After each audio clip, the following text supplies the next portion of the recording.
How does a country go from being, well, just another player on the world stage to the world's only superpower? And maybe the even bigger question is, what do you do once you get there? We're going to dive into that. We're talking 120 years of American power, the ambition, the conflict, and all the consequences that have shaped not just the U.S., but the entire world. Let's kick things off with a quote that, wow, it really says it all. It comes from a former president of Mexico, Porfirio Diaz. He said, "Poor Mexico, so far from God, so close to the United States." Think about that for a second. That one line perfectly captures the central theme we're going to explore today, the massive, sometimes crushing influence of American power. Okay, so let's rewind the clock to the turn of the 20th century. The United States is starting to feel its own strength, It's flexing its muscles on the world stage for the first time. The thinking at the time was all about duty, dollars, and destiny. Basically, America was ready to get in the game and build an empire that could go toe-to-toe with the big European powers. And a huge figure in this shift was, of course, President Teddy Roosevelt. He came up with something called the Roosevelt Corollary. Now, this was let's call it a major update to the old Monroe Doctrine. What did it do? Well, in a nutshell, it basically said the U.S. had the right to step into the business of its neighbors in the Western Hemisphere, pretty much whenever it felt like it. So what did this look like in the real world? Well, it was a pretty big deal. The U.S. could now intervene to stop what it called chronic wrongdoing, which you can imagine is a pretty vague term. This effectively turned the U.S. into an international police power for the Americas. The official line was, hey, we're just keeping the Europeans out. But the actual result? The U.S. ended up with direct control over some incredibly important places like, you guessed it, the Panama Canal. And right away, you see this fundamental tension in American foreign policy pop up. It's a debate that honestly is still going on today. On one hand, you've got Roosevelt, the realist. He's all about using hard power, military, and economic might to get what's best for the U.S. But then, on the other hand, you have Woodrow Wilson, the idealist. After World War I, he was pushing for a totally different approach: international cooperation, diplomacy, and his big idea, the League of Nations. So you have this tug of war between idealism and realism. But then everything changes. After World War II, the whole world map is basically redrawn. And for the next 45 years, international politics wasn't a debate. It was a giant, high-stakes chessboard. And on that board, there were really only two players that mattered: the United States and the Soviet Union. Let's walk through some of the biggest moves in this superpower standoff. It all kicks off in '47 with the Truman Doctrine. That was America's promise to stop the spread of communism anywhere and everywhere. To back that up, you get the Marshall Plan a year later, a massive project to rebuild Western Europe and keep it out of the Soviet sphere. Then, fast forward to the '70s, and things actually cooled down for a bit, but that didn't last. The Soviet invasion of Afghanistan in 1979, that slammed the door on any kind of friendly relations. Now, that little period of cooling down in the '70s, it has a name: détente. It's a French word that means a release from tension. And it was a really clever strategic move by President Nixon and his right-hand man, Henry Kissinger. They saw a growing rift between the Soviet Union and China and thought, hey, we can use this. The idea was to play them off each other, dial back the threat of nuclear war, and, let's be honest, it didn't hurt them politically either. Okay, so why are we talking about all this Cold War history? I mean, that was a long time ago, right? Well, here's the thing. The playbook that was written back then is still very much in use. This whole idea of using foreign aid as a tool to protect your own strategic interests, that never went away. Just look at these numbers from 2012. The top recipients of U.S. aid were Afghanistan and Iraq, the hotspots in the war on terror, and Israel, a key ally for decades. That's a direct line from the Cold War right to the modern day. And then, poof, the Soviet Union collapses. The Berlin Wall comes down. The great rival is just gone. Suddenly, that global chessboard has only one king left standing. The United States is the undisputed sole superpower. But that created a really weird and unexpected problem. America was kind of a superpower adrift. Without an enemy to define itself against, what was its purpose now? There's a perfect phrase for this period, coined back in 1990 by the columnist Charles Krauthammer. He called it the unipolar moment. And that just nails it, doesn't it? It captures this unique, unprecedented time when America's military and political power was absolutely unrivaled.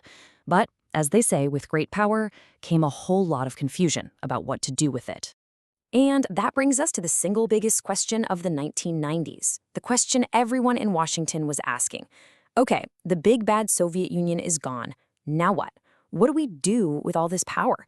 And this wasn't an easy question to answer. It sparked huge debates, even inside the same political party. You can see this debate playing out perfectly within the administration of George H.W. Bush. On one side, you have Bush himself. He was an internationalist. He believed in working with other countries, building big coalitions, like he did for the first Gulf War. But on the other side, you had guys like Dick Cheney and Paul Wolfowitz, who would later be called the Vulcans.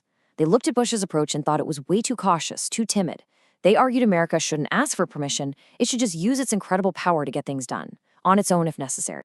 So this big debate about America's purpose rages on through the 90s. And then it just stops. It came to a sudden, horrific, and absolute end. On September 11th, 2001, an answer to the question, "What is America's purpose?" was delivered. And it was a terrifying one, written in fire and ash, an answer that would completely reshape American foreign policy for decades to come. And you know, the irony is just incredible. George W. Bush came into office promising a more humble foreign policy. He wanted to focus on issues here at home. But on September 11th, 2001, all of that changed in an instant. The entire focus of his presidency and of the country was forced to pivot to a new, terrifying kind of war. And to really get a grip on what happened next, all the policies, all the decisions, you have to understand the sheer depth of the national trauma. It wasn't just a political event. It was deeply personal. There's this one story. At a memorial in New York, a little boy left his football with a note for his dad, who he lost. It said, "Dear Daddy, please take this to heaven. I don't want to play football until I can play with you again someday." That kind of personal grief, multiplied by thousands, is what created this overwhelming demand for security, for justice, whatever the cost. And out of that demand, a new American doctrine was born, the global war on terror. This wasn't just a policy, it became the mission. It would define American foreign policy for the 21st century and completely rewrite the rules for everything, from how the military fought to the laws we live under here at home. One of the most critical moments came when the U.S. defined who exactly the enemy was. It wasn't just a terrorist group anymore. In his 2002 State of the Union address, President Bush made it bigger than just al-Qaeda. He used that now famous phrase, axis of evil, and pointed the finger directly at entire countries, Iraq, Iran, and North Korea. By doing that, he put them on notice and really set the stage for conflicts that were yet to come. And back at home, this new war meant huge changes. You had the USA Patriot Act, which gave the government a whole new toolkit of powers, all in the name of national security. We're talking about a massive expansion of surveillance, new authority to track money flowing around the world, some really controversial rules about detaining people suspected of terrorism, and a complete rethinking of border security. So all of this history brings us right up to the present day. And what we find is that after 120 years of all these decisions, the United States is left grappling with some really deep fundamental paradoxes. These are tough questions about what its power really means and what its role in the world should be. Let's start with the first big one, the paradox of security. It's a simple question, but the answer is incredibly complicated. After spending decades and trillions of dollars building the most powerful military the world has ever seen, does all that power actually make you safer? It can lead to something called the security trap. Think about it. When you're the top dog, every single move another country makes to strengthen its own military can look like a threat to you. And when you react to that perceived threat, they react to your reaction, and you get stuck in this endless cycle of escalation. It's a really, really tough trap to get out of. Okay, the second big challenge is the paradox of ideology. America has always seen itself as a beacon of values like democracy and freedom. And it's wanted to spread those values. But the real question is, how? What's the best way to actually do that? And maybe an even tougher question, can those values truly be imposed from the outside, or do they have to grow from within? And all of this leaves us with one final massive question, a question that really gets to the heart of the whole American experience with global power. Can the United States lead the world and protect its own interests at the same time? Or is it a zero-sum game? Will pushing for one always inevitably come at the expense of the other? That is the question that has haunted American foreign policy for the last 100 years, and you can bet it's going to define the next 100 as well.